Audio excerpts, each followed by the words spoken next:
The flags at half-staff order came from Governor Ivey to honor Carter, who passed away on Sunday. Along with the order, lawmakers all over the state and from both parties are speaking out, looking at the legacy the former president leaves behind both in the White House and outside of it.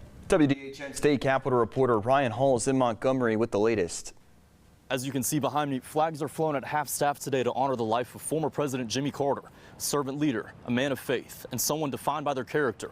These are just a few words state leaders have used to describe President Carter.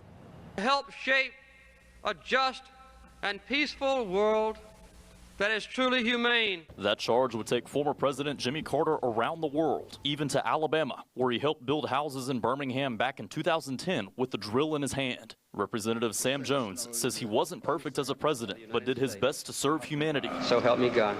Congratulations. I got a whole lot of respect for Jimmy Carter. I always did have a lot of respect for Jimmy Carter because of his heart, the kind of heart he put into serving. And Representative Barbara Drummond says that heart is what emboldened our country and helped those who needed it most. He said that I wanted to be better.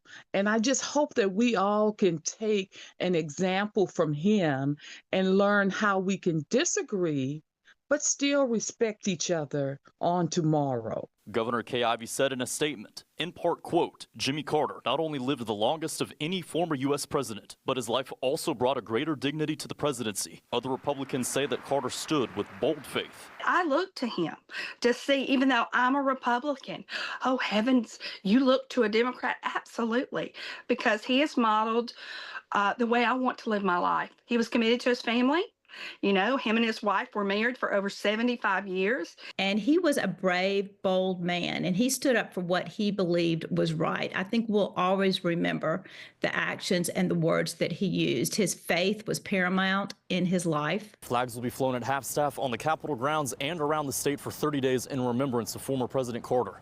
In Montgomery, Ryan Hall, WDHN News for the Wiregrass.